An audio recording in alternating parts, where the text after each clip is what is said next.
Bon, alors nous sommes complets, mais on va être rejoints et on va démarrer cette table ronde. Je suis ravie que Claude ait pérennisé le projet de faire une table ronde régulière sur ce festival qui touche aux droits des femmes, à l'incarnation dans le féminisme qu'est la personnalité de Joséphine Baker. Et je ne voyais pas comment on pouvait renouveler ce festival sans parler des combats évidemment de Joséphine Baker, de son image emblématique, des questions féministes, des questions universalistes qui sont au cœur des engagements de la LICRA et finalement du triptyque féminisme, antiracisme, universalisme. L'année dernière, on avait déjà évoqué la personnalité de Joséphine Baker.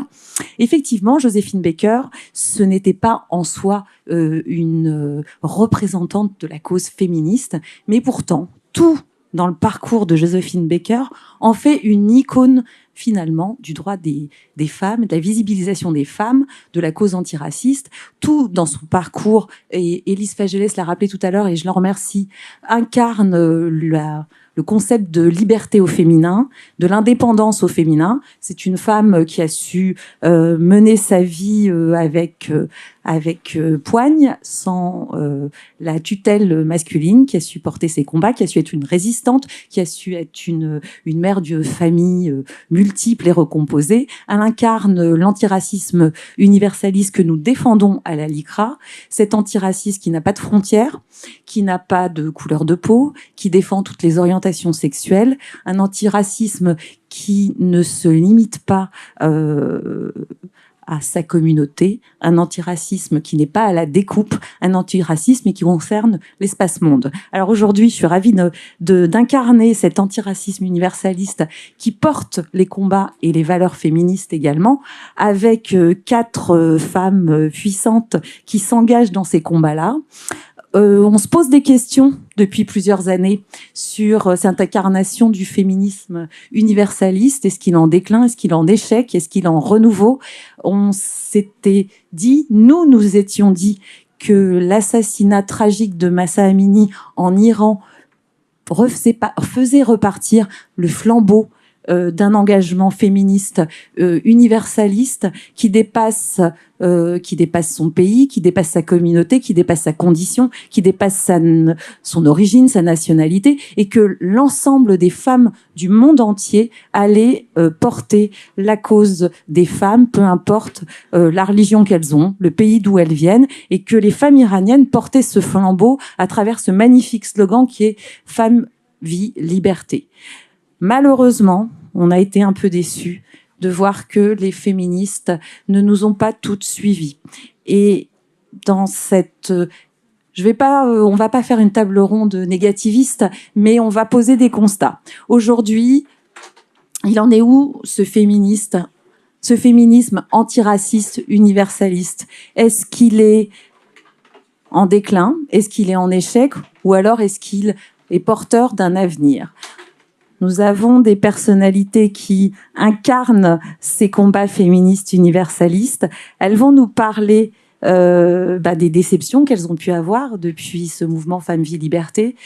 Déceptions qui se sont malheureusement un petit peu cristallisées et dans l'après 7 octobre, où les femmes israéliennes ont été abandonnées aussi par les féministes, les femmes israéliennes violées, malmenées, qui n'ont pas toujours été soutenues, qui ne le sont toujours pas, avec une presse qui n'a pas aussi su relayer ces abominations qui ont été vécues par ces femmes israéliennes, et des associations féministes qui n'ont pas toujours su avoir les mots, la parole et l'engagement qui se suivaient pour embarquer leurs militantes, les pouvoirs publics, la presse, les avocats, dans cette cause commune qui devrait tous nous mobiliser. Alors aujourd'hui, on va en discuter avec Mona Jafarian, qui est présidente de l'association Femmes Azadi, association franco-iranienne, avec des femmes françaises et iraniennes qui se battent au quotidien pour faire vivre l'après assassinat de Mahsa Amini et le combat des femmes iraniennes, et à travers le combat des femmes iraniennes, le combat de toutes les femmes, avec Nora Buzini, qui est journaliste, reporter, mais aussi, qui est aussi auteur d'un livre, Les Nouveaux Inquisiteurs. Elle va nous en parler, qui est journaliste reporter au Point, au magazine Franc-Tireur, et qui a particulièrement travaillé sur les questions sociétales d'antiracisme, de lutte contre les discriminations et des féminismes. Elle nous parlera de son expérience sur le terrain, justement depuis la mort de Mahsa Amini, mais aussi depuis le 7 octobre, comment elle a pu, sur le terrain, voir ces mouvements féministes trahir un petit peu cette cause universaliste. Et puis nous avons aussi, je viendrai à vous juste en dernier parce que malheureusement je n'ai pas encore tous les éléments de votre parcours, mais vous allez vous présenter Michèle Dayan, qui est avocate au barreau de Paris, qui est spécialiste des questions d'affaires familiales, qui s'investit également évidemment pour la cause des femmes à travers une association Lawyers for Women qui défend les droits des femmes. Elle aussi, elle nous parlera aussi de ces déceptions post-révolution iranienne, 7 octobre, pourquoi les féministes ont trahi un petit peu, pourquoi elles se désengagent et comment on peut les remobiliser. Alors je vous rassure, on parlera pas que de choses négatives. J'ai prévu, et je pense que c'est la bonne chose, un deux temps. C'est un constat qui est pas toujours élogieux de ce désengagement, voire de cette lâcheté des courants féministes qui n'ont pas su tenir la boussole universaliste. Mais dans un deuxième temps, nous verrons avec ces 4 magnifiques femmes, et je reviens vers vous juste après, comment justement nous pouvons faire repartir le combat, le flambeau du combat féministe universaliste pour que toutes ensemble nous puissions agir pour le droit des femmes qui n'a pas de frontières. Je finis avec vous, mademoiselle, parce que vous êtes chercheur, si j'ai bien compris, auteur d'un livre sur le droit des femmes iraniennes, c'est ça ? Je ne sais pas uniquement sur le droit des femmes iraniennes, mais c'est sur comment la jeunesse peut penser à l'évolution féministe. Alors là, c'est dans un cadre assez péjoratif car c'est une dystopie, mais au final, comment est-ce qu'un combat engagé peut entraîner l'insurrection d'un peuple ? D'accord, donc vous allez nous apporter le regard des jeunes dans cet engagement, comment justement on peut compter sur les jeunes femmes, et pas que les femmes, le combat féministe c'est pas qu'un combat de femmes, pour s'engager dans cette cause commune. Alors je démarre avec Mona Jafarian parce que vous êtes particulièrement engagée dans votre association Femmes Azadi, évidemment pour porter le combat des femmes iraniennes, mais je tiens à préciser, je vous laisse la parole, que vous avez aussi, et c'est une chose absolument paradoxale, porté aussi la cause des femmes israéliennes depuis le 7 octobre en France, puisque vous êtes presque devenue une égérie de la défense de ces femmes qui ont été malmenées, violées, mutilées, torturées le 7 octobre. Alors je vous laisse vous exprimer un petit peu sur votre parcours et surtout pourquoi vous êtes si seule dans ce combat-là, justement. Pourquoi vous êtes si seule ? Bonjour à tous. Alors, c'est pas finalement paradoxal qu'on ait été la voix des victimes israéliennes. Alors, je vais pas vous parler de moi parce que moi, je suis pas très importante, mais je vais plutôt vous parler de la cause qui est la nôtre. Comme vous le savez peut-être tous, le 16 septembre 2022, Mahsa Amini est battue à mort dans un van de la police des mœurs pour une mèche de cheveux qui dépasse de son voile. Et ça embrase littéralement tout le pays. Ça embrase l'Iran et le monde découvre d'un coup le combat des Iraniens, découvre les valeurs iraniennes et découvre à quel point il y a un monde qui sépare les Iraniens d'un régime qui les colonise depuis 45 ans et qui s'appelle la République islamique d'Iran. Quand Mahsa Amini a été tué, moi j'étais déjà une féministe et j'étais déjà très engagée. Et très naïvement, je me suis dit, c'est évident, on est face à la première révolution féministe au monde. Et quand je dis féministe, je n'exclus pas les hommes, puisque pour la première fois dans l'histoire, on assistait à des centaines de milliers d'hommes qui sortaient dans les rues et qui mouraient, qui étaient emprisonnés, qui étaient torturés, qui étaient pendus pour avoir crié « Femme, vie, liberté ». Ce qui était un symbole absolument incroyable. Et quand on a commencé à organiser des manifestations tous les week-ends, je me suis dit c'est évident, on va avoir un déferlement de féministes dans les rues. Elles vont nous suivre, elles vont venir à nos côtés.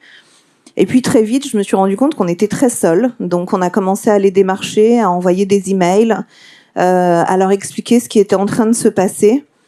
Et elles ne sont jamais venues. Elles n'ont jamais rejoint le mouvement. Elles ont toujours refusé de manifester à nos côtés.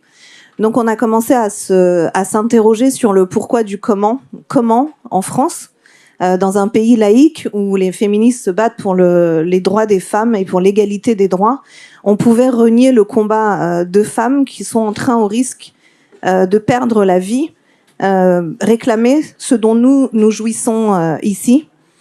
Et puis c'est là où on a commencé à réaliser l'inversion des valeurs qui étaient en cours dans notre société et qui gangrénaient tous les milieux associatifs, féministes, où en fait les femmes iraniennes étaient perçues comme islamophobes, parfois même désignées par certains mouvements féministes comme fascistes, parce que pour elles, finalement, refuser ce voile, refuser la charia, parce qu'on vous dit souvent que les femmes iraniennes se battent pour avoir le choix ou non de porter le voile, ce qui est absolument faux, puisque quelqu'un qui se bat pour avoir le choix ou non, juste le choix ou non, ne brûle jamais un voile. Donc le fait de le brûler pousse la symbolique beaucoup plus loin. Et la symbolique, c'est que le voile islamique est le porte-drapeau de l'islam politique. Et que les Iraniens ont très bien compris que dès lors que vous mettez le voile sur la tête des femmes, vous avez déjà invisibilisé la moitié de la population. Donc ne reste plus qu'à réussir à contrôler l'autre moitié, à savoir les hommes. Et ce voile a une signification bien au-delà de juste de la pudeur, puisque dès lors que vous acceptez de le porter, vous acceptez ce qu'on appelle communément la charia, donc l'ensemble des lois islamiques. Donc ça veut dire qu'une enfant est considérée comme mariable dès les premières règles, que la parole d'une femme vaut la moitié de celle d'un homme, qu'elle doit hériter de la moitié de celle d'un homme, qu'il y a des métiers qu'elle ne peut pas exercer parce qu'elle est jugée inapte en raison de son hypersensibilité. Ça veut aussi dire qu'elle a besoin d'avoir toute sa vie un tuteur légal. Et finalement, quand on a commencé à combattre tous ces concepts obscurantistes, pour nous, ça nous paraissait une évidence que les féministes allaient suivre. Et en fait, on s'est rendu compte qu'elles avaient pris un tout autre chemin, où elles avaient assimilé le voile comme étant finalement une liberté absolue. Et que quiconque luttait contre ça porterait préjudice à la laïcité. Et on a eu beau essayer de développer le sujet, de l'expliquer et de dire que finalement l'essence même du féminisme serait de combattre cette idéologie.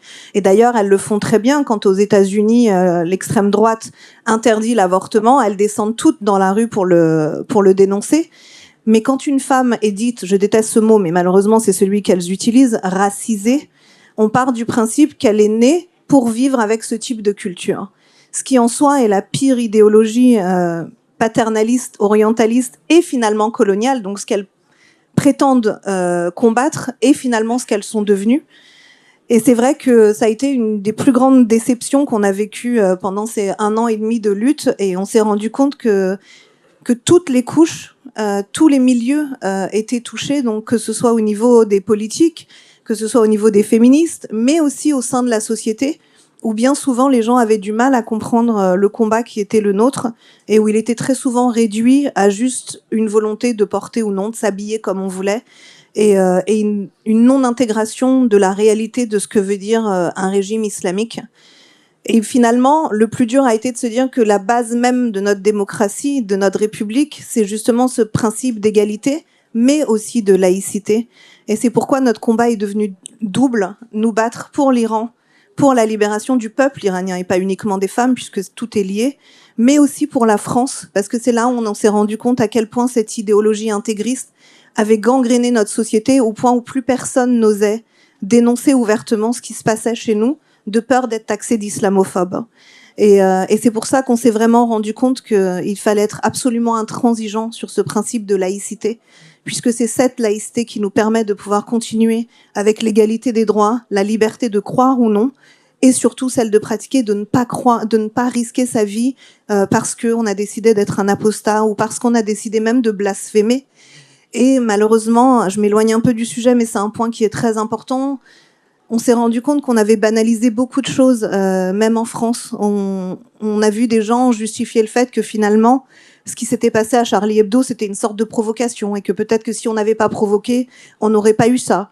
on en est arrivé au stade où on disait oui, mais finalement l'Iran c'est un pays musulman, donc qu'elles vivent leur culture et qu'elles acceptent de se voiler. Et puis ensuite on a vu des gens nous dire que oui, bon bah Samuel Paty a été égorgé, mais bon il faut comprendre aussi qu'à force de provoquer les gens dans les écoles, au bout d'un moment on peut se retrouver face à ce genre de situation. Et donc c'est pour ça que le combat de notre vie en tant que franco-iranienne, c'est de ne pas revoir ce qui s'est passé en 79 en Iran, parce qu'on était un pays libre avec l'égalité des droits. On votait 6 ans avant les Suisses. Les femmes iraniennes ont voté 6 ans avant les Suisses. Et pourtant, on a basculé dans l'obscurantisme et on a basculé le jour où l'extrême gauche iranienne s'est associée à une secte islamo-marxiste du nom des Moudjahidines du peuple et avec les islamistes qui sont les ayatollahs. Et les trois ensemble ont fait basculer le pays dans l'obscurantisme. Et on n'aimerait pas voir ce genre de choses se reproduire également ici.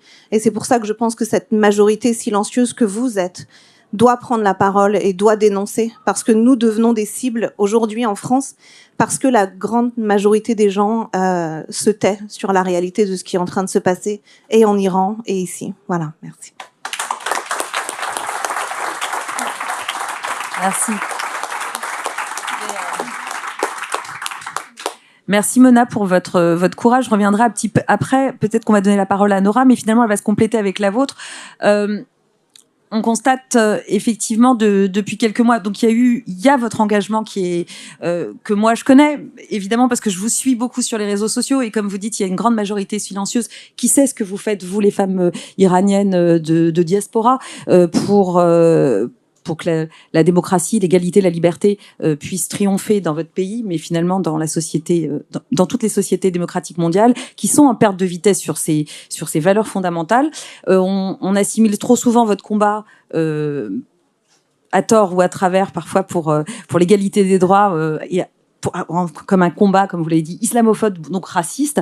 Et c'est important de pointer cet élément-là, puisque justement, c'est la raison pour laquelle de nombreuses féministes qui se constituent en association et qui battent le pavé quand c'est des grands moments nationaux, comme la Journée internationale du droit des femmes, le 8 mars notamment, et d'autres grandes journées internationales qui commémorent ou qui commémorent les droits des femmes, comment ces féministes en arrivent finalement à exclure d'autres féministes qui serait supposément raciste. Alors vous, Nora Busini, justement, puisque vous chroniquez, vous êtes reporter, vous allez sur le terrain, sur les questions sociétales, de féminisme, qu'est-ce que vous pouvez nous rapporter sur ces grandes manifestations que vous avez vues de l'intérieur, qui ont donné lieu à des combats absolument fratricides, j'allais dire, des combats de femmes, qui en excluent d'autres, qui seraient supposément racistes, parce que elles combattent notamment, et c'est le cas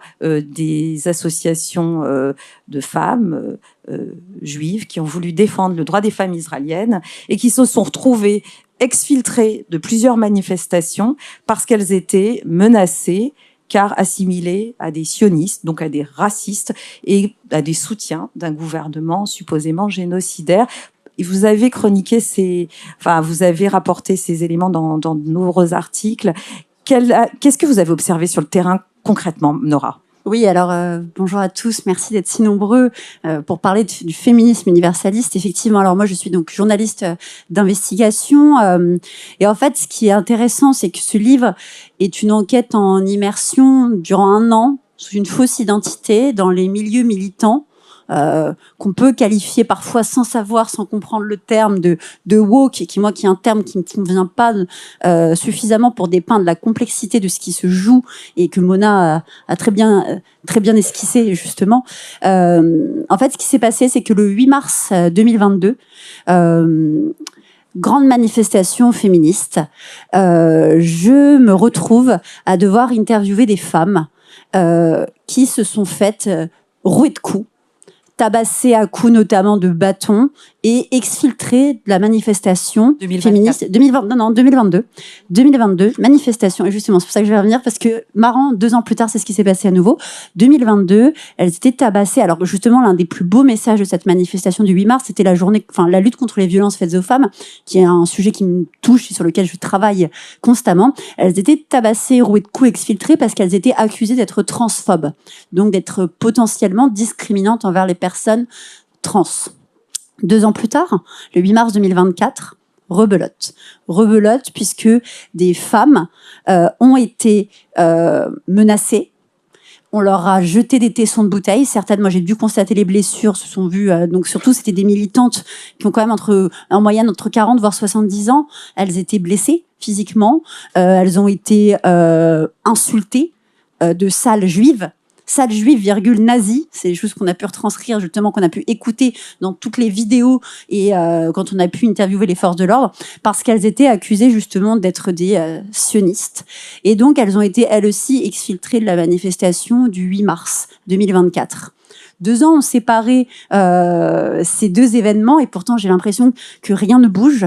Et c'est pour ça que moi, en fait, durant 1 an, c'était du 8 mars 2022 jusqu'au 8 mars 2023, j'ai fait cette immersion. Je suis allée également dans plusieurs régions de France pour voir comment les luttes qui à la base sont censées être des luttes que moi je partage, à savoir la lutte contre les discriminations, le racisme, les violences faites aux femmes, la lutte contre l'homophobie.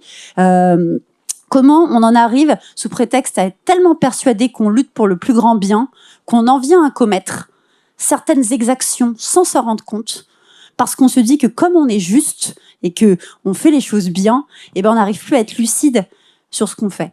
Et alors justement, tu as pris l'exemple de ce qui s'est passé en Iran. Moi, j'étais encore en immersion à ce moment-là et j'ai justement l'envers du décor de ce dont vient de vous parler Mona. Moi, j'étais à ce moment-là justement en train de faire des collages. Vous savez, ces fameux collages que l'on peut voir dans les rues de Paris pour dénoncer les violences faites aux femmes, qui est une idée vraiment très belle parce que justement, elle a été initiée pour que les femmes qui sont victimes de violences puissent, quand elles sont dans la rue, se rendre compte qu'elles ne sont pas seules, parce que justement elles ont des messages qu'elles peuvent voir même quand elles sont malheureusement chez elles enfermées après sous les coups de leur conjoint. Et justement j'avais infiltré les collages contre les féminicides qui étaient en pleine scission interne, notamment sur la question des luttes iraniennes. Et pourquoi ? Puisque alors à Montreuil, là où je faisais une des sessions de collage, qui est une des plus grosses parties du collectif qui est national, il y avait des enfants de 12 ans qui étaient voilés à Montreuil. Et justement, il y avait des colleuses qui avaient fait un collage en hommage à Massa, justement, mais pas que. Et elles avaient fait un collage en disant, attention, à 12 ans, si tu portes le voile, tu n'es pas consentante. Et dès lors, et parce qu'il y avait également des hommages aux femmes iraniennes qui disaient qu'elles ne voulaient pas, qu'elles ne consentaient pas au fait de porter le voile, ces colleuses en interne étaient accusées d'être islamophobes. Alors moi, je me retrouve au milieu de schismes dans les luttes féministes, qui étaient des luttes dites en plus intersectionnelles, parce que dans ces luttes-là, ce qui est important de différencier, c'est que moi, je me répondais d'un féminisme universaliste, et donc j'ai appris que c'était un féminisme de droite, voire d'extrême droite, mais on m'a dit que c'était un féminisme... On m'a dit qu'Elisabeth Badinter était fasciste. Alors bon, à partir de là, ça devient compliqué. Et justement, en fait, l'idée, eux, c'est de dire, nous répondons d'un féminisme intersectionnel. Pour faire un petit peu court, l'intersectionnalité est un outil sociologique qui est vraiment passionnant, puisque c'est l'idée de dire que on peut être à l'intersection de plein d'identités, et notamment des discriminations, puisque par exemple, une femme qui est noire peut vivre à la fois le racisme, mais également vivre le sexisme. Donc l'idée est plutôt louable, sauf qu'en fait, quand elle est appliquée dans les luttes, comme moi je l'ai eu, elle vient engendrer des discriminations raciales, puisque par exemple, moi je suis franco-marocaine, donc je suis dite racisée, je n'aime pas ce terme non plus. Eh bien, j'ai été engagée dans des manifestations pour faire respecter la non-mixité. Qu'est-ce que c'est respecter la non-mixité ? C'est-à-dire qu'en fait, faire en sorte qu'il y ait des espaces interdits aux blancs pour laisser les personnes racisées comme moi entre elles, loin du regard blanc, qui est un regard de facto raciste, puisque quand on est blanc, on ne se rend pas compte, on a un racisme intériorisé. Et donc mon travail, moi, c'était 40 000 personnes à Paris en 2022, et j'étais chargée de faire d'abord se mettre les personnes noires entre elles, ensuite c'était les personnes maghrébines, après c'était les personnes LGBT blanches, et après c'était les autres blancs. Donc je séparais des couples. C'est ce qui m'est arrivé dans la plus grande docilité des 40 000 personnes présentes. Et se sont retrouvés des débats, et c'était en 2022, hein, avant le 7 octobre 2023, il y avait des débats assez ubuesques. Par exemple, les organisateurs se disaient, mais les juifs, on les met où ? C'était vraiment, ça s'est passé comme ça. C'était où est-ce qu'on les met? Est-ce qu'on les met avec les... Alors avant qu'on se demande, parce que tout le monde se dit que ce que j'ai vécu est fou, j'ai mes confrères de beaucoup de médias qui ont fait des contre-enquêtes pour vérifier et qui ont dit que bah oui, malheureusement, tout ce que je raconte est vrai. Donc voilà. Puis en plus, j'avais tout enregistré en caméra et micro caché afin que si j'étais poursuivie en diffamation, je pouvais attester de ce que je raconte. Donc voilà. Donc il y a eu des débats, par exemple, qui se disaient bon bah au niveau de l'outil intersectionnel, le juif, il est pas racisé, il est privilégié. Mais du coup, est-ce qu'on peut pas le mettre avec les blancs? Donc où est-ce qu'on le met? Ça donnait des choses comme ça. Pareil, deuxième débat, encore une fois, comment gérer 40 000 des manifestations? C'est des manifestations qui luttaient contre le racisme et les LGBT-phobies. Ça s'appelait la Pride radicale. Deuxième débat assez fou, c'était on n'a pas assez de personnes racisées comme moi pour pouvoir trier les blancs. Est-ce qu'on peut demander à des blancs de trier d'autres blancs? Donc là, grand débat, finalement, il s'est avéré que oui. On a demandé à des blancs de venir nous aider, nous les racisés, à faire respecter la non-mixité. Et finalement, dans des manifestations, je me rendais compte de quoi? Je me rendais compte de la docilité des personnes qui se disaient bon bah moi je suis privilégiée, je suis là pour lutter de toute manière contre les discriminations, donc bah je vais me taire. Et finalement, moi, la seule personne qui m'a opposé une résistance, c'était un couple d'hommes. L'un des deux était maghrébin et l'autre était blanc. Et je venais de dire à son compagnon de partir en fin de cortège, mais lui, bah, maghrébin pouvait rester. Il m'a regardé, il m'a dit, mais vous vous rendez compte, moi, dans mon pays, je me suis battue. En fait, j'avais pas le droit de marcher main dans la main, fièrement avec mon compagnon. Et aujourd'hui, en fait, vous nous demandez de nous séparer parce qu'on n'a pas la même couleur de peau. Et vous dites là que vous luttez contre les discriminations, mais vous êtes folle alliée. Et en fait, c'est tous ces événements paradoxaux, c'est l'outil intersectionnel qu'on oppose constamment à l'universalisme, qui dans les luttes, enfin, qui ne peut pas s'incarner, ou en tout cas ne peut pas être un outil tangible pour pouvoir, dans des cortèges, dans des actions, vraiment permettre un vivre ensemble. Et c'est pour ça que justement, quand on le sait aujourd'hui, l'accusation d'islamophobie est une cible dans le dos que l'on met à des personnes. Il y a des gens, il y a des profs qui en meurent aujourd'hui. Il y a des gens qui sont sous protection parce qu'on les accuse d'islamophobie. Et je pense que c'est quelque chose qu'aujourd'hui, on doit pas, enfin, qu'on doit continuer à rabâcher, à dire attention, l'accusation d'islamophobie tue aussi. Voilà. Merci. Merci. Merci Nora. C'est très intéressant parce que justement tu as pointé cette intersectionnalité dévoyée, c'est-à-dire ce projet louable qui est d'identifier au départ le cumul de discrimination dont peuvent être victimes les femmes quand elles sont de couleur de peau, quand elles sont juives, quand elles sont musulmanes, parce que quand elles sont pauvres, elles vont cumuler des facteurs de discrimination qui les met à l'écart d'un projet de société universel. Mais justement, cette universalité dévoyée, c'est important d'avoir le regard de Michèle Dayan qui est avocate, praticienne et qui travaille avec son association pour le droit des femmes sur le terrain. Comment cette intersectionnalité dévoyée, elle a débranché notre empathie en fonction du fait qu'on soit la bonne ou la mauvaise victime, ou le bon ou le mauvais auteur. C'est-à-dire un auteur qui serait susceptible d'appartenir à ce qu'on appelle une classe racisée, que je n'emploie pas ce mot non plus, mais ce qui est un auteur, je pense à cette affreuse phrase de Houria Boudjelta qui indiquait que si finalement une femme noire victime d'un viol par un noir est victime d'un viol par un noir, elle ne doit pas déposer plainte. Est-ce que concrètement, voilà, elle serait quasiment pas violée, Sarah, c'est horrible ce qu'on dit. Est-ce que, Michèle, dans ton combat associatif, tu t'es heurté justement à cette empathie débranchée quand il s'agissait de choisir ses causes? Est-ce tu t'es pas retrouvée seule par rapport à ce combat féministe aux côtés d'autres associations féministes qui te suivaient plus? Alors d'abord, merci et bonjour à toutes et à tous. Avant de répondre à cette question, je me sens moins seule. Je vais vous raconter une histoire, parce que j'ai envie de vous raconter une histoire et que j'adore raconter des histoires. On sait que les avocats adorent raconter des histoires. C'est un conte yiddish. C'est l'histoire de Scottsdale. Je ne sais pas si vous connaissez l'histoire de Scottsdale. Il y a des milliers d'années, les femmes en avaient marre d'être invisibilisées. Toutes les femmes, quelle que soit leur religion, leur couleur de peau, leur origine, d'être invisibilisées. On disait pas ça comme ça à l'époque. D'avoir des droits bafoués, aucun pouvoir, aucune égalité. et d'être reléguées finalement à un rôle même pas mineur, presque inexistant, à part faire des enfants et les élever.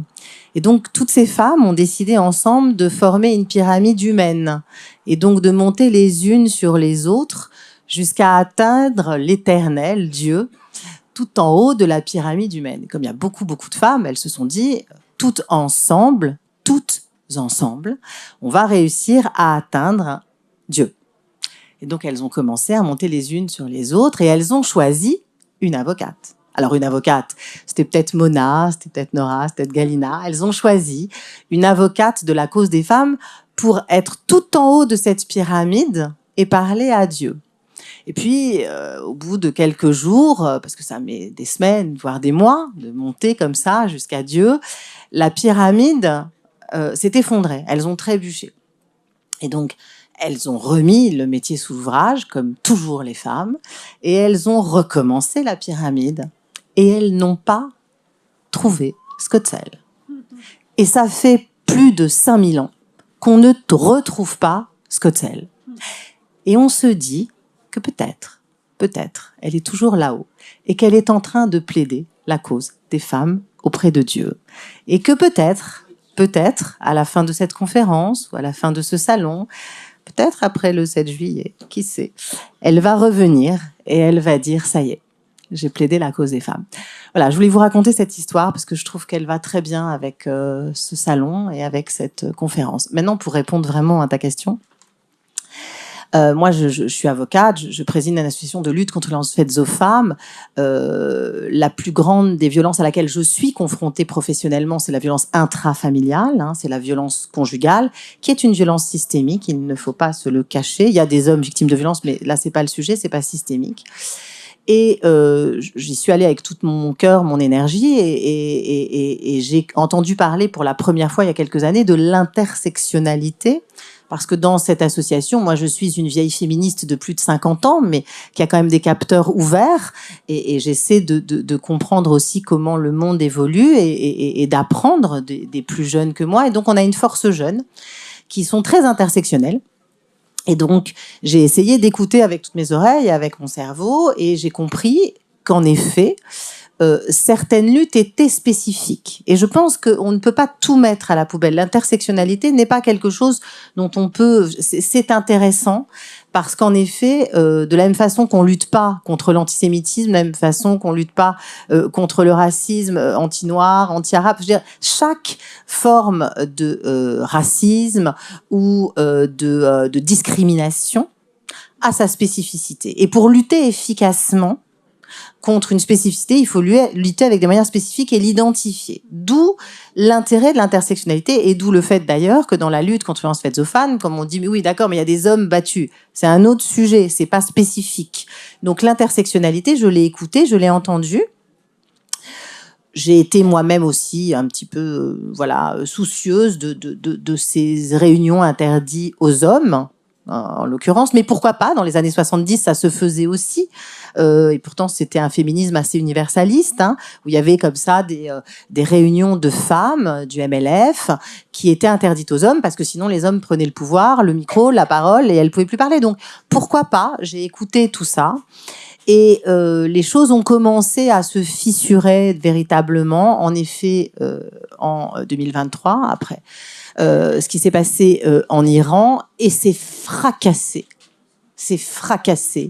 après le 7 octobre. Et au sein de mon association, Lawyers for Women, il y a eu des dissensions, notamment avec cette force jeune. On a une espèce de groupe WhatsApp où d'habitude, il y a des notifications toutes les 2 secondes, on n'en peut plus. Et puis là, silence radio. J'avais pas de notification, j'avais rien après le 7 octobre. J'ai commencé à mobiliser un petit peu et j'avais en écho un silence.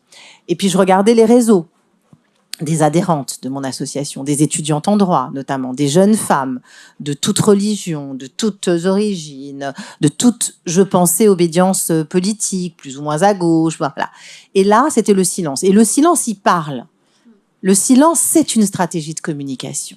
Et c'est ce que j'ai commencé à comprendre. C'est-à-dire que quand sur les réseaux, on ne dénonce pas les violences contre les femmes iraniennes, les viols du Hamas, quand on ne dénonce pas, en réalité, c'est une stratégie de communication.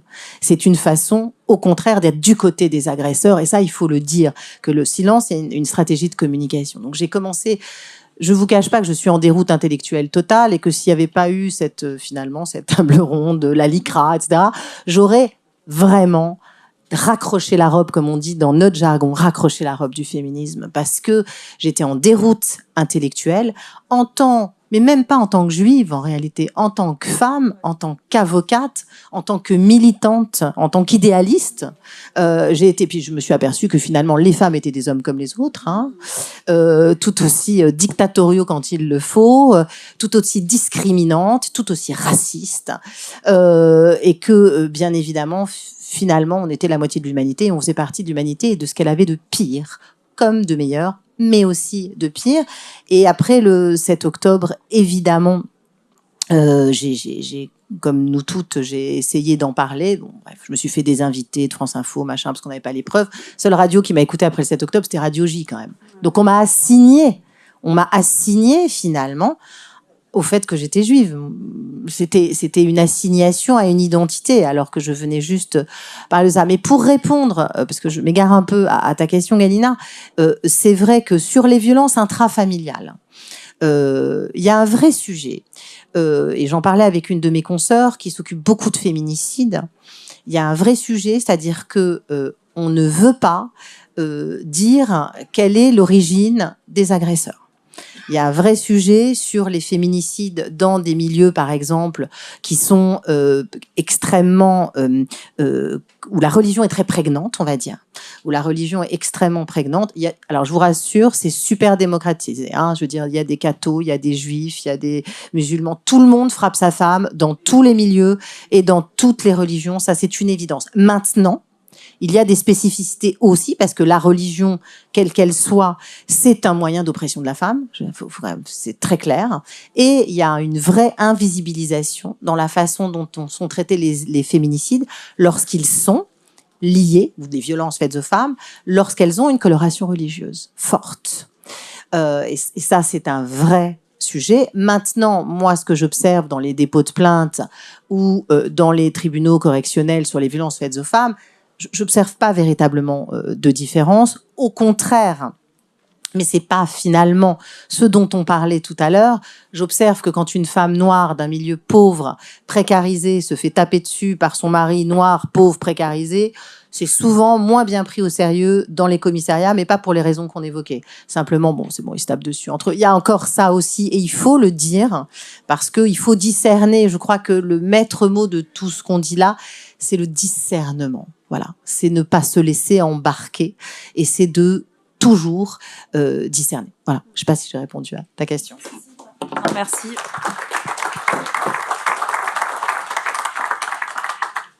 Alors, je vais vous laisser prendre la parole, parce que par rapport au sujet qu'on aborde en première ligne sur la question de ce féminisme un petit peu dévoyé par, enfin en tout cas cette déroute en tout cas du féminisme universaliste. Si vous avez envie de prendre la parole, hein, parce que j'avoue que et j'en suis désolée, je connais pas encore vos travaux. Est-ce que vous voulez prendre la parole sur cette première partie de débat ou... Oui, pas de problème. Oui. Je trouve. Pardon. Alors c'est votre ouvrage. Alors j'ai pas présenté le livre de Michel aussi, Michel Dayan, qui a écrit un livre sur le couple et sur nous sommes tant aimés, c'est ça, hein, et je te laisserai en parler à la fin du débat. Et vous êtes auteur, c'est ça, c'est votre livre, Capucine Talley, Liaison délétère. Je vous laisse prendre la parole. J'ai écrit un livre sur le féminisme. L'élément marquant de ce roman n'est pas donc la mort de Mahsa Amini, mais c'est justement un élément déclencheur. C'était surtout par rapport à l'avortement aux États-Unis. J'ai découvert ça le moment venu, on va dire, et je suis tombée des nues, car je ne comprenais pas pourquoi en 2023, même 2022, pourquoi les femmes n'avaient pas le droit de disposer de leur corps. Et au fur et à mesure, j'ai eu pas mal d'histoires, j'ai eu des témoignages de viols, d'attouchements par rapport à mes amis, des agressions de rue, des sifflements et au final, on s'est rendu compte que tout ça était omniprésent et qu'à chaque fois qu'on essayait, par exemple, en classe, d'avoir un débat féministe avec justement autrui, on était toujours catégorisés comme les féministes extrémistes et qu'il ne fallait pas en parler parce qu'au final, maintenant, nous sommes dans une société rose bonbon et que tout ça n'existait plus, que les violences conjugales, c'était des mythes et que maintenant, c'était plus du tout ça. Et pourtant, il y a toujours une influence patriarcale, même à travers la musique qu'on écoute, des raps, où toujours on insulte les femmes, où on devient complètement des objets. Et dans ce roman-là, j'essaie de voir comment est-ce que la France pourrait réagir si on avait, nous aussi, une police des mœurs, et comment la jeunesse peut réagir par rapport en lien et en parallèle avec justement le scandale qu'il y a eu en 2019 sur les crop tops et la tenue républicaine. Merci. Alors, vous nous parlez justement de comment la jeunesse pourrait réagir si on avait ici une police des mœurs, justement. Alors, je reviens sur cette expression et en posant une question à Mona Djafarian, justement. Et maintenant, on fait quoi, justement? Est-ce que le cynisme de tout ça, de cette intersectionnalité dévoyée, est-ce que c'est pas de faire finalement aujourd'hui, je vais aller un peu fort, mais c'est comme ça que je le ressens et j'avoue que je suis en colère, moi aussi.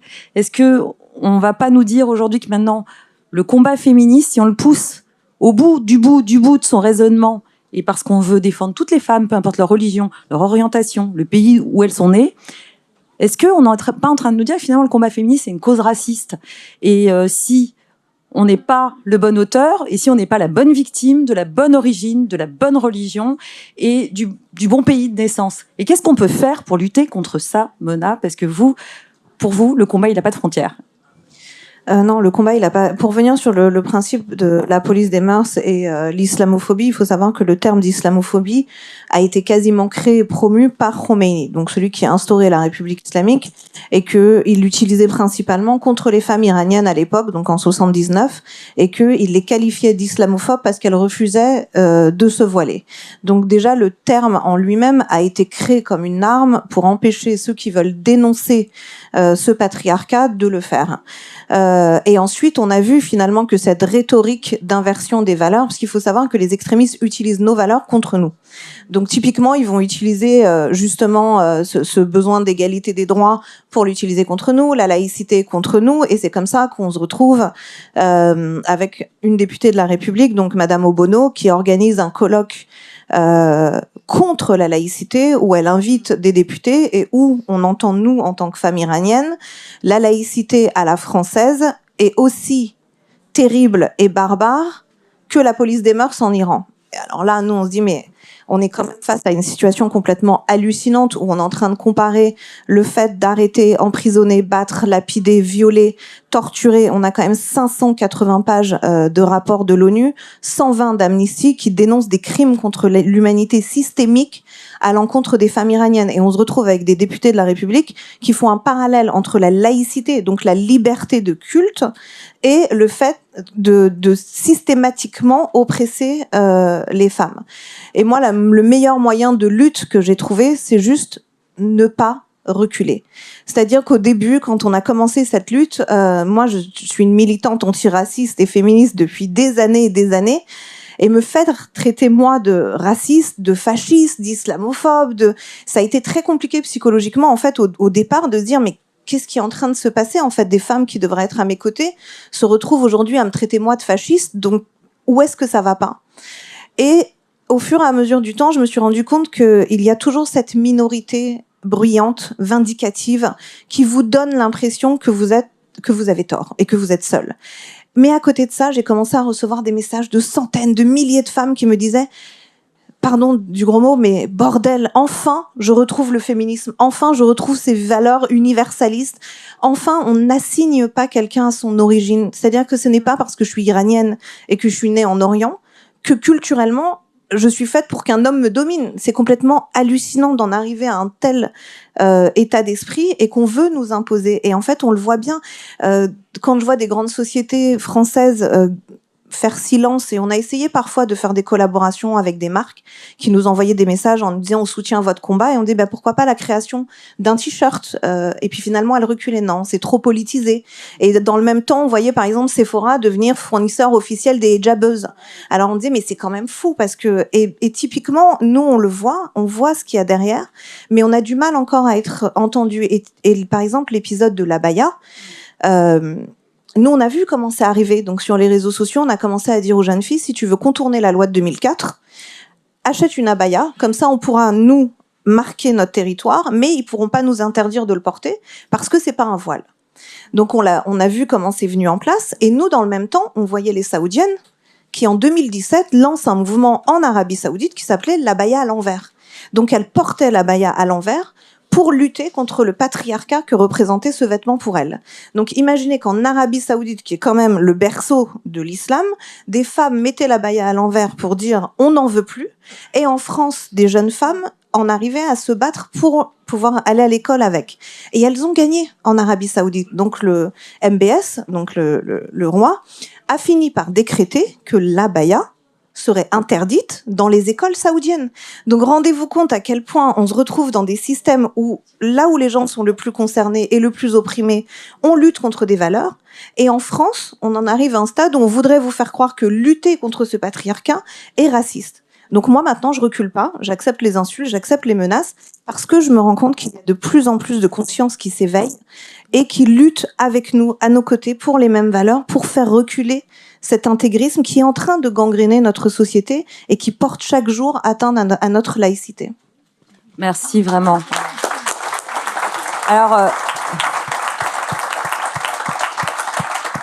c'est important, on n'a pas ce débat à n'importe quel moment de l'année. Et je tiens à dire que, justement, est-ce que ce déni, vous êtes journaliste, du traitement médiatique, ce traitement médiatique qui finalement met de côté ces réalités, par crainte des journalistes, des rédactions, de porter une parole qui serait raciste si on met le point, on fustige des situations qui sont réelles. Je pensais à ce que disait Michel tout à l'heure, on est avocates toutes les deux. Moi, j'ai en tête cette épouvantable affaire Shaina, de cette jeune fille victime d'un crime d'honneur, traitée comme une chose par son compagnon, enfin son petit ami, qui va la brûler vive, et parce qu'on est aux confins des tabous sexuels, culturels, religieux, dans les quartiers, et de la réputation.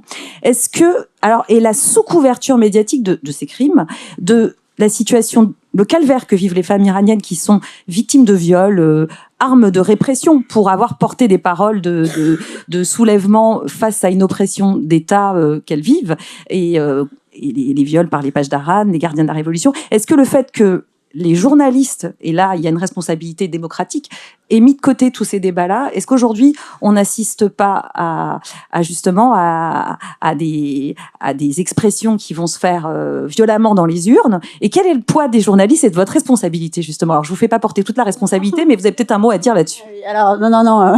En plus moi ça va être compliqué parce que justement j'ai découvert que comme j'écris pour Franc-Tireur et Le Point, je travaillais pour des médias fascistes d'extrême droite. Donc c'est ce que j'ai découvert vraiment en ayant passé. C'est pas mal quand même. Hein. Après de toute façon ceci dit, comme je vous avais dit, Elisabeth Badinter est une fasciste. Donc bon, à partir de là c'est délicat. Et c'est vrai que moi ça fait depuis le 7 octobre, je travaille énormément sur l'antisémitisme en France, 1000%, enfin une augmentation de 1000% des cas antisémites en France. Et en plus, je ne cesse de répéter allègrement, je ne suis pas spécialiste du Moyen-Orient, je ne parle que de ce qui se passe en France. Je laisse ça sinon aux reporters à l'étranger. Et je me rends compte à quel point le traitement médiatique du 7 octobre, la difficulté pour certains de mes confrères de même juste qualifier de terroristes le Hamas, et même de laisser la parole à des associations qui se sont réjouies du 7 octobre en disant bravo à la résistance palestinienne. Et voilà comme a été qualifié quand même le Hamas. J'ai récemment, je vais vous donner un exemple concret puisque moi je reste toujours sur des faits. Récemment, j'ai travaillé pour Le Point avec mon confrère Erwan Seznek, sur un des articles qui a gagné le prix des Assises du journalisme de cette année 2024. Ce prix était remis à une enquête ou un article, et il était remis par tout un jury composé des étudiants en école des meilleures écoles de journalisme de France. Cet article s'appelait rendez hommage, j'ai plus le titre exact, je veux pas l'écorner, rendez hommage à tous les journalistes qui sont décédés à Gaza. Donc voilà, j'entends, je trouve ça très louable. Et en fait, ils énuméraient chacun des journalistes qui étaient décédés en leur faisant une description avec une bio, en disant par exemple, que c'était un amateur de musique classique, etc. Et en épluchant tous les profils, je me rends compte que 30% des journalistes appartiennent au Hezbollah, au djihad islamique, au Hamas, etc. Et là, je me dis, mais comment c'est possible? Et surtout, alors là, on ne peut même pas le reprocher à Mediapart, puisque Mediapart le spécifiait. Dans chacune des descriptions de ces journalistes, ils disaient, amateur de musique, avait des femmes et 2 enfants, appartenait au djihad islamique. Voilà. Donc je me disais, comment c'est possible qu'aujourd'hui, en France, les étudiants des plus prestigieuses écoles de journalisme se disent, nous, c'est cet article qui, pour nous, est le plus beau et représente le mieux le journalisme en France. En sachant que 30% de ces profils ne sont pas, à mes yeux, des journalistes, mais dans ce cas-là, ce sont des manifestants, ce sont des personnes qui sont en collaboration avec des organisations reconnues comme terroristes par l'Union européenne. Le Front de Libération de la Palestine aussi, il y en avait plusieurs. Et ça, c'est une question qu'on se pose. Ça crée des tensions. On le voit dans certaines rédactions. Des confrères en ont parlé, disent que aujourd'hui, il y a des rédactions qui sont scindées en deux, avec ceux qui, du coup, mais bien sûr, peuvent être extrêmement touchés de ce qui se passe en Palestine et du conflit qu'il y a avec Israël. Mais comment eux se sont sentis aussi très seuls, comme le disait très bien Michel, le 7 octobre, quand il s'agissait de dénoncer des crimes, ou quand on pouvait voir que les chiffres du Hamas étaient utilisés, parfois même mis en une, de la même manière que d'autres chiffres pouvaient être utilisés. Et alors oui, aujourd'hui, dans le journalisme, ça pose problème parce que, et moi j'en ai fait les frais, il ne se passe pas une seule semaine sans qu'on me traite de sale sioniste, sale juive. Alors je suis pas du tout juive. Je le dis ce soir, je fais mon coming out, on peut dire, parce que je l'ai jamais démenti parce que je m'étais dit justement, si je commence à dire que je ne suis pas juive, c'est fini. Parce que pour moi, c'est pas une question de judéité, c'est une question d'humanité finalement. Et parler de l'antisémitisme, parler de terroristes, parler de viol, parler d'agression, ça entraîne que des féministes en France, qui ne viennent même pas avec des drapeaux israéliens en manif, elles viennent juste avec des photos des femmes qui se sont faites violer, mutiler et tuer le 7 octobre, elles se retrouvent tabassées et exfiltrées. Mais alors, qu'est-ce qui se passe si moi je commence à dire « Ah non, je suis pas juive ». Je pense que vraiment, il est important que nous, les journalistes, on retourne. Alors c'est mon point de vue parce que moi je me suis retrouvée face à des confrères qui me disent on ne peut pas être journaliste sans être militant aujourd'hui. C'est obligé. Moi je suis partisane de l'inverse. Je pense qu'il faut dépassionner le débat et revenir à des faits. C'est aussi ce que j'ai voulu faire avec cette enquête en disant voilà, je ne donne pas mon avis, je me contente de vous raconter ce que j'observe en caméra cachée. Et je pense qu'en revenant à des faits, c'est aussi comme ça qu'on pourra parler à une génération plus jeune. Moi, je travaille 1 semaine sur 2 pour Le Point. J'interviewe des jeunes afin de discuter avec eux sur ce qui va les faire débattre dans leur actualité à eux, notamment sur les réseaux sociaux qu'ils utilisent. Les interroger, ça peut être toute forme de sujet qui font leur actualité. Et la question justement palestinienne est vraiment un des sujets qui est en tendance, si on peut dire, chez les jeunes. Et justement, je trouve que renouer avec eux, les remettre face à des faits, et moins un émotionnel qu'on peut leur montrer, mais qui est un émotionnel qui est important, de vidéos qu'on peut leur montrer, qu'ils voient sur TikTok notamment, qui est vraiment le réseau social sur lequel ils vont le plus, et dès lors, le point de vue va changer sur l'antisémitisme en France en tout cas. Et ils se rendent compte que oui, c'est antisémite de traiter le camarade que tu as dans ta classe qui est juif de sale sioniste. Là où eux se disaient, non, c'est pas antisémite, je l'ai pas traité de sale juif. Et en fait, je pense qu'en restant sur des faits en général, je pense que ça peut faire avancer les choses. Et en tout cas aussi dans le journalisme. Voilà. Merci. Merci. Alors j'essaye de pas découper la parole justement par catégorie, mais malheureusement je vais aller vers l'avocate Michel avec une question peut-être d'avocate, mais qui a du sens puisque Mona rappelait que finalement les radicaux religieux veulent dévoyer nos valeurs, mais dévoyer aussi nos principes. Est-ce que justement on n'assiste pas à un dévoiement encore avec cette intersectionnalité de nos règles juridiques, nos règles de preuve, quand on nous demande finalement, on se rend compte que sur les violences du 7 octobre, je reviens dessus, mais c'est malheureusement les drames féminins des 2 dernières années, hein, les femmes iraniennes, les viols des femmes israéliennes, il y en a tant d'autres, hein, je voudrais en oublier aucun des drames de femmes, je prends ces 2-là, mais il y en aurait beaucoup d'autres. On s'est rendu compte, nous les avocates, que on exigeait justement déjà que et les associations de violences faites aux femmes et les avocats d'ailleurs, les avocates sont pas beaucoup mobilisés, sauf des avocates juives, voilà, et ça c'est une chose absolument épouvantable qu'on avait exigé des standards de preuve à double vitesse aussi. Il y a des viols, des violences sexuelles, mais prouvez-nous, est-ce que vous êtes sûr? Il y a des taches de sang sur le jogging, mais peut-être que pas. Et là, justement, dans le combat quotidien, quand on est une femme avocate sur ces sujets-là, dans la lutte contre les violences faites aux femmes, comment on peut arbitrer son rôle d'avocate, son rôle de défenseur du droit des femmes, avec des associations qui sont dans le déni? Est-ce que la parole elle a pu être portée, Michel? Est-ce que tu te fais entendre?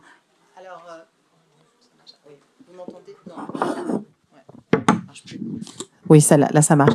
Oui, alors pour revenir sur ce que disait Mona sur l'inversion des valeurs, c'est très intéressant parce que moi, j'ai beaucoup réfléchi à cette histoire de voile. Je suis un peu passée par tous les stades de réflexion parce que je suis avocate, donc j'entends tout. Je peux défendre pas tous les actes, mais toutes les personnes, ce qui est différent. Donc, j'essaie de cheminer avec elles. Et moi, j'ai un féminisme très laïque, et donc j'ai toujours été plutôt, pour moi, le voile, c'est quand même la soumission à l'homme, pas du tout à Dieu, mais à l'homme. Et donc, j'étais quand même plutôt, voilà. Et puis, j'ai écouté ce que les plus jeunes m'ont dit, dont certains de mes enfants, voilà, sur le fait que mon féminisme était peut-être un peu raciste, etc., etc. Et donc, j'ai cheminé, je suis allée voir ce film, Trouver sa voix. Je ne sais pas si vous aviez vu ce film à l'époque sur les femmes racisées. C'est la première fois que j'ai entendu parler de ce nom. Et donc, comme mon fils était un peu ado et que j'avais quand même pas envie de m'engueuler trop souvent avec lui, j'y suis allée. Et puis, j'ai compris quelque chose, récemment, cette obsession de la liberté de porter le voile ou de ne pas le porter. C'est quand même super fort. C'est un truc d'avocat, franchement. Parce qu'en fait, on vous fait croire qu'on a la liberté de choisir de ne pas être libre. C'est ça que ça veut dire. La liberté de choisir de ne pas être libre. Et je me souviens, il n'y a pas très longtemps, le 25 novembre, avec mon association, donc Lawyers for Women, nous allons dans des écoles, dans des collèges. Et là, la ville de Paris nous a demandé de venir faire une conférence sur les violences faites aux femmes à la mission locale de la ville de Paris.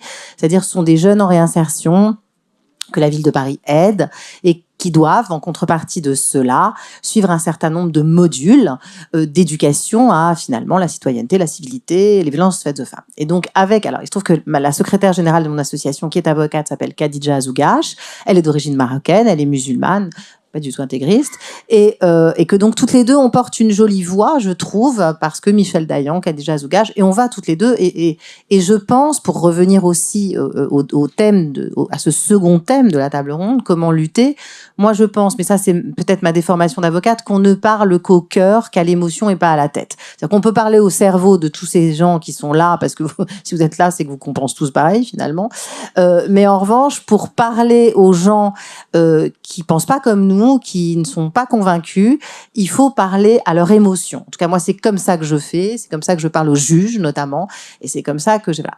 Et donc, on a fait ce module de formation sur les violences faites aux femmes, les viols, etc., en faisant des jeux de rôle. Pas une conférence comme la énième conférence, en faisant des jeux de rôle. Et on a pris aussi des jeunes dans la salle pour venir jouer un rôle, soit de l'agresseur, soit de la victime, soit de la copine de la victime, soit du père de la victime. Il y avait une quinzaine de jeunes. Il y avait environ 8 femmes. 6 étaient voilées. sur ces femmes. Et pas le petit voile, pas le petit voile des tantes, des grands-mères, des copains. Hein. Vraiment le voile, tu vois, vraiment très voilé, les gants. Il y en avait une qui avait des gants, etc. Voilà. Et elles sont venues et elles ont participé. Moi, j'ai fait en sorte que tout le monde participe, donc 0 discrimination, un à un, je les ai fait participer. Donc elles ont participé. Et puis ensuite, il y a eu un retour d'expérience de la mission locale pour le 8 mars où on a parlé. Donc, on a fait une espèce de petite vidéo. Elles sont venues à mon cabinet avec Khadija, etc. Et une jeune femme qui faisait partie de cet auditoire le jour du 25 novembre pour parler notamment de l'avortement et du droit des femmes. C'est le 8 mars, c'était le jour du scellement dans la Constitution de droit à l'avortement. Et est venue une femme elle était voilée, vraiment voilée des pieds à la tête, très jeune, qui avait été l'étudiante de Khadija quelques années auparavant et qui n'était pas du tout voilée et qui, quelques années après, l'était, et qui donc expliquait la liberté de choisir de ne pas être libre. Elle l'expliquait avec son corps et avec la façon dont elle était voilée. Et puis, on parlait du droit à l'avortement et elle a eu un discours, mais c'est là où je me suis dit, mais on est en pleine schizophrénie. Elle a eu un discours, mais je veux dire, hyper féministe, sur le fait que c'était aux femmes de s'habiller comme les hommes le demandaient, que le droit de disposer de son corps, etc. etc. Et moi, j'étais très embêtée parce que finalement, ce discours n'allait pas avec ce qu'elle portait sur elle. Et en même temps, son discours était sincère. Et c'est ça où je voudrais porter une petite parole d'espoir, parce que je pense que son discours était sincère. Donc, je l'ai écouté, on a toutes conversé, et puis on m'a demandé de clôturer ce petit entretien-là, cette petite vidéo pour la mission locale, et j'ai parlé des crimes, de tous les crimes contre les femmes, et notamment des crimes du 7 octobre, et des crimes du Hamas. Je l'ai vu se tendre. Et puis ensuite, j'ai aussi parlé de femmes palestiniennes qui étaient aussi l'objet de la folie des hommes. J'ai parlé de toutes. Et je l'ai vu se détendre. Et alors, je ne sais pas ce que ça a fait, mais j'essaierai de la revoir l'année prochaine. Et en partant, elle m'a embrassée, elle m'a remerciée, pas de ce que j'ai dit, mais en tout cas de l'avoir accueillie dans mon cabinet. Et moi, je crois vraiment à ça. Et pour revenir en plus, je repense à ces femmes invisibilisées le 7 octobre, on a demandé des preuves alors que tout était filmé. Je veux dire, il n'y avait absolument pas besoin de preuves. Je pense qu'il y a aussi un sujet. Je pense que l'antisémitisme, il a beaucoup à voir avec les violences faites aux femmes. Je pense qu'il y a un vrai lien entre le sort réservé aux juifs et le sort réservé aux femmes. Je pense qu'il y a quelque chose presque psychanalytiquement qui est vraiment, parce que c'est quelqu'un qui vous ressemble, qui est comme vous. Je veux dire, on a besoin de lui mettre une étoile jaune pour le repérer. Et la femme, elle vous ressemble aussi. Elle fait partie de vous. Vous pouvez pas vivre sans elle, parce que sinon, il n'y a pas d'enfant, la perpétuation d'espèces, etc. Donc, je pense qu'il y a vraiment un lien. Et le 7 octobre, je pense que ce qui s'est passé aussi, moi, c'est comme ça que je l'ai vécu vis-à-vis des associations féminines. Nous, toutes, elles sont silencieuses. Elles avaient oublié les mots de passe de leur Instagram. La Fondation des femmes ont oublié les mots de passe. Elles les ont retrouvés après quand voilà. Il y en a quelques-unes qui ont retrouvé les mots de passe, etc. Je pense que parce que finalement, moi, j'en ai parlé avec ces jeunes femmes sur l'intersectionnalité. Je dis, mais les juifs, c'est une minorité. On est hyper minoritaires, nous. Donc, pourquoi pas nous? Non. En fait, on est assimilé à la puissance, évidemment. Et les femmes qui ont été violées, tuées, massacrées de façon barbare le 7 octobre sont des femmes juives, sont des femmes israéliennes. Et on en parlait hier soir en rentrant. Ce sont des femmes puissantes. Ce sont des femmes puissantes. Ce sont des femmes qui font l'armée comme les hommes. Ce sont des soldates, ce sont des combattantes. Et je pense que ça a à voir avec ça aussi, le silence, pas seulement avec l'antisémitisme, à voir au fait que finalement, elles savent se défendre aussi, et que on estime que les minorités, les femmes racisées, moi aussi je déteste ce mot, voilà, elles sont faibles, vulnérables, donc on les défend. Mais celles qui peuvent porter les armes, on ne les défend pas, même quand elles sont réduites à leurs organes génitaux, même quand elles sont réduites à leurs conditions abominables de femmes avec des crimes barbares. Donc, voilà. Mais pour répondre vraiment au thème de la seconde table ronde, je suis avocate, je suis pas politique, je suis militante associative, mais c'est tout. Sinon, j'aurais déjà pris une circo depuis 15 jours, mais je sais pas faire ça. Donc moi, je pense qu'il faut parler qu'aux gens, qu'à leurs émotions et qu'à leur expliquer ce que ça nous fait, ce que ça peut leur faire. Voilà. Merci Michel, parce que tu as essayé de répondre à tout. Bravo, parce que moi je suis vraiment bravo pour toi. t'es resté en plus dans les 2 ans qu'on s'était donné comme objectif pour débattre. Ce que je propose, même si Nora, j'ai vu que tu as envie de parler, et Capucine aussi, je propose quand même qu'on fasse un rapide échange quand même avec la salle, parce que je ne sais pas combien de temps on nous a laissé, et que tout le monde puisse aussi, certains d'entre vous puissent s'exprimer et poser des questions. Voilà. Bernard. Alors, ce qu'on va faire, il y a un micro, mais je ne sais pas lequel, qui est le micro pour la salle. Et c'est Laurent. Laurent, où est Laurent? Voilà. Oh. Voilà. Oui, moi, j'aimerais... d'où je parle, hein, je suis... co-responsable du réseau LICRA Éducation. Je pense que Mona et vous, madame, vous avez posé le problème de l'éducation, et je crois que derrière tout ça, il y a un vrai problème qui, aujourd'hui, fait que quand on dénonçait 2 ans après Charlie, que des enfants de 5 ans refusaient de donner leur main à leur maîtresse, on parlait d'enfants endoctrinés. Et aujourd'hui, ces enfants, ils ont l'âge de ceux qui s'est passé à Courbevoie. Et je crois qu'aujourd'hui, une des grands cris que nous devons lancer par rapport aux élections qui viennent, c'est un problème d'éducation, mais surtout pas un problème d'éducation nationale. Il y a un énorme problème aujourd'hui d'adhésion des valeurs de la jeunesse et du rôle des familles.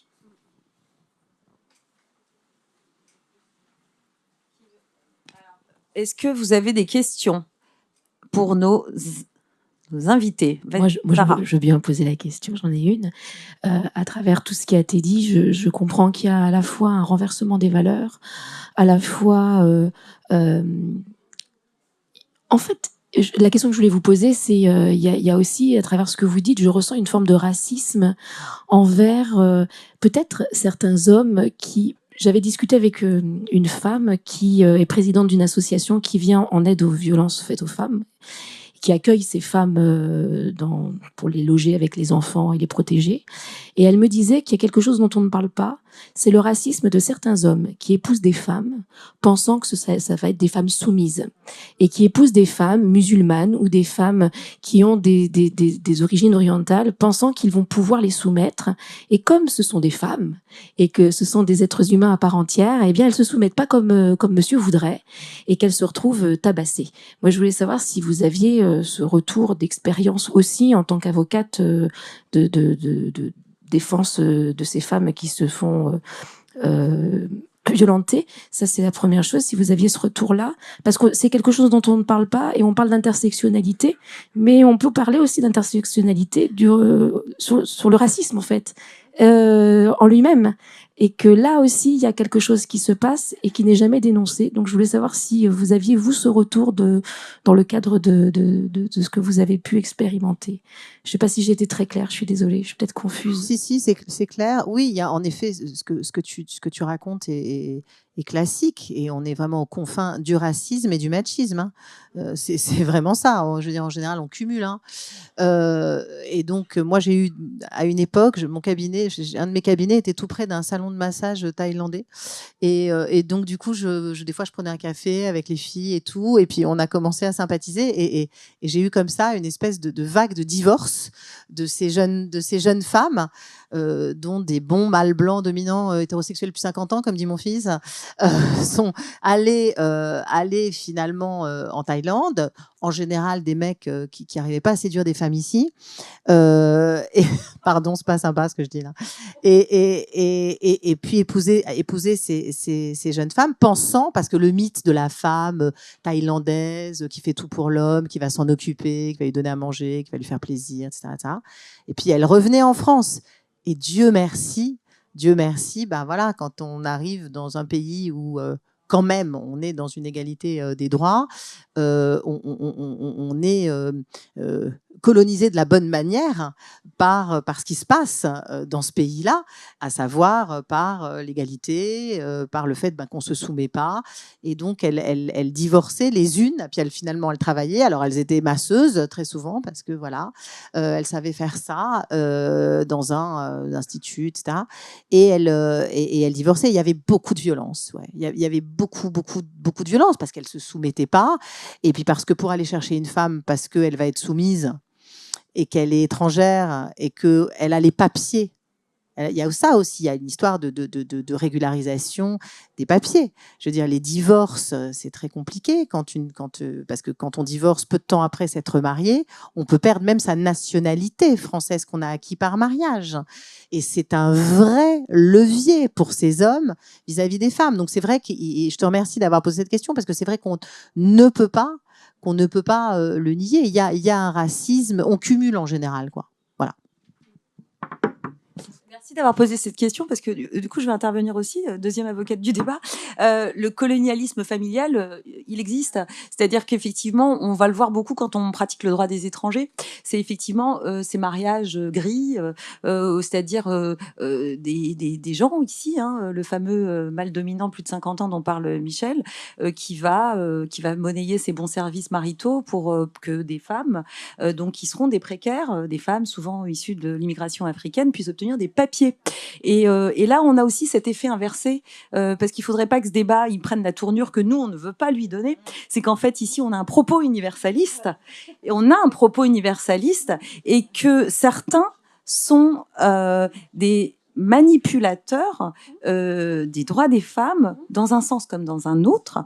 Et finalement, les femmes sont toujours les grandes perdantes de ces systèmes patriarcaux, et soit parce que on va leur faire des chantages au papier, parce qu'elles seront épousées en échange de bons services serviles, comme évoquait Michel, parce que on a toute une fantasmagorie machiste de ce que serait la femme asiatique, la femme africaine, la femme maghrébine. Et là encore, et finalement, c'est qui le raciste? C'est aussi souvent celui qui assigne les femmes à un rôle de femme, et qui en plus vont faire des catégorisations en fonction de l'origine géographique d'où viennent ces femmes. Donc des femmes qui seraient européennes et modernisées, et puis finalement une catégorie de femmes qui seraient peut-être moins modernes et plus manipulables et malléables, et donc plus soumises que des femmes européennes et qu'on pourrait aller marier. Voilà, et effectivement, c'est aussi une des mamelles du débat, qui n'était pas celui initial, mais merci d'avoir posé la question, parce que ça, c'est aussi une nuance qu'on doit mettre à la LICRA. Voilà.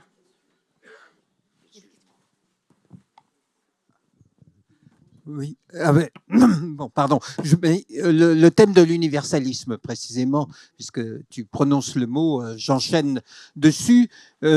À propos de l'expression convenue, liberté de croire ou de ne pas croire. Et là, c'est une question qui me turlupine depuis longtemps. Je dis turlupine pour toi, Sarah. Elle m'a dit tout à l'heure qu'elle adorait le mot turlupiner. Alors, une question qui me turlupine depuis longtemps. Est-ce qu'on peut mettre le verbe croire, est-ce qu'on peut traiter le verbe croire n'importe comment? Je m'explique. Quand le verbe croire arrive dans la bouche de Saint-Augustin, quand il arrive dans la bouche de Rachid, quand il arrive dans la bouche d'Averroès, pour varier mes références, est-ce qu'il a la même signification que quand il arrive dans la bouche d'un télévangéliste ou d'un platiste quelconque? Je veux dire que notre rapport à la laïcité ne devrait-il pas impliquer une certaine dose de vérité à l'intérieur du phénomène de la religion qui ne signifie pas forcément ou nécessairement la superstition? Et là, on trouverait, à mon sens, la possibilité de réintroduire la légitimité du thème de l'universel. Autrement, chacun va camper sur une opinion d'autant plus affirmée qu'elle est affirmée avec véhémence, mais privée de toute référence ou de toute possibilité de vérité. Voilà, alors je plaide donc devant vous pour qu'on traite quand même un peu autrement le problème de la laïcité et cette phrase un peu extravagante, liberté de croire ou de ne pas croire. C'est pas la liberté de dire n'importe quoi et de donner et n'importe quoi n'est jamais d'ailleurs n'importe quoi, et de donner dans la superstition la plus déchaînée. Alors, moi, je vais vous je vais vous parler en tant que grande laïque et en tant qu'athée. Qui détermine ce qui est farfelu ou pas? Qui détermine ce qui est... est-ce que, par exemple, pour moi qui suis athée, imaginer un homme ouvrir la mer en deux, est-ce que c'est pas aussi farfelu que quelqu'un, par exemple, qui imaginerait que la Terre est plate? Ou est-ce que... Enfin, vous voyez ce que je veux dire? Ou par... Mais attendez, je finis juste de répondre. C'est à côté de mon propos. Non, mais je finis juste de répondre. Et je pense que c'est pour ça qu'on a la chance de vivre dans un pays avec une constitution, des lois, ce principe de laïcité qui a aussi ses limites. Donc en fait, c'est pas juste des droits que donne la laïcité, il y a aussi des contraintes pour chacun. Et je pense que cette phrase qui dit la liberté des uns s'arrête ou comment. Voilà. Donc si vous voulez, ce que je suis en train de vous dire, c'est que chacun est libre de croire à partir du moment où il respecte nos principes républicains. Et aujourd'hui, on est dans cette situation parce que nous sommes en train de reculer sur nos principes républicains par peur d'être accusés de certaines choses. Donc, laissons les gens croire. Bon, bien évidemment, il y a des croyances qui sont à la limite pour nous de la folie, mais est-ce qu'on peut empêcher dans une démocratie de laisser les gens croire en ce qu'ils veulent? Mais s'ils respectent les lois et qu'ils n'empiètent pas sur les libertés des autres, franchement, foutons-leur la peine, non? Non, je crois pas. Enfin, ma question était plus compliquée que ce que vous en faites. Alors, elle était très compliquée, en fait. Ce qui se conçoit bien, c'est non, c'est clairement. D'un mot. Je ne vais pas entamer un long débat philosophique sur ce sujet, mais d'un mot simplement.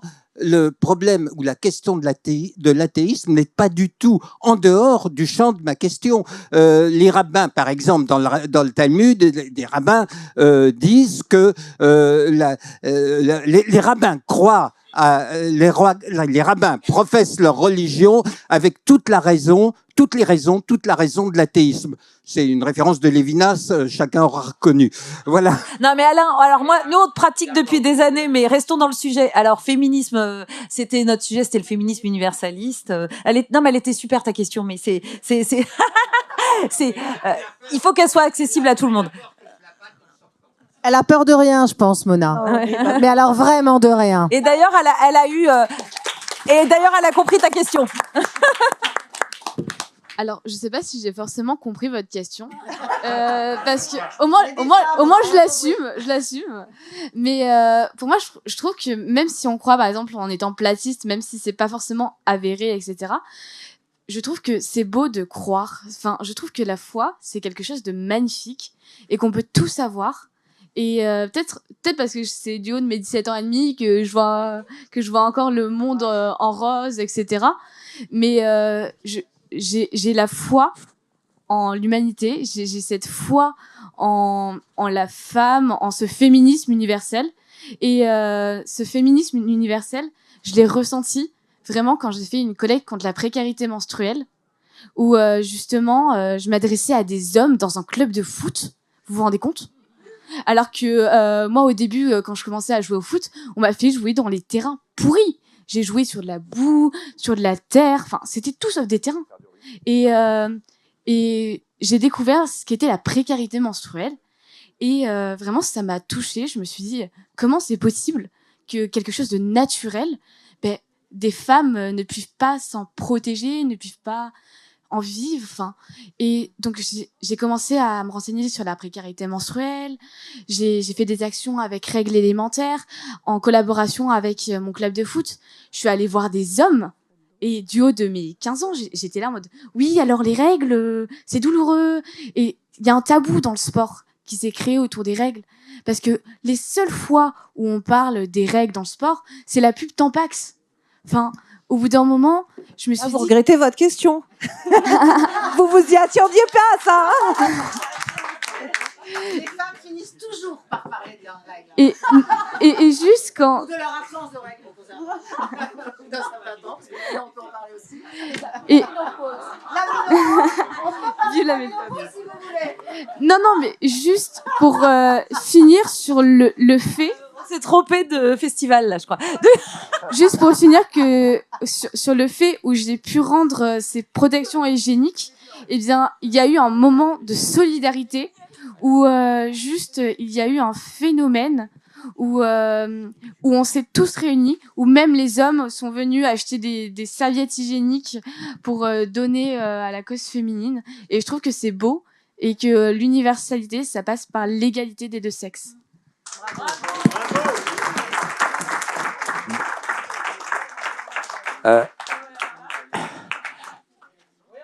En tant que je conclus parce que je vais essayer de comprendre ce qu'a dit Alain David, mais je pense pas que je suis à 2 heures avec Alain David, c'est 6 heures, s'il te plaît.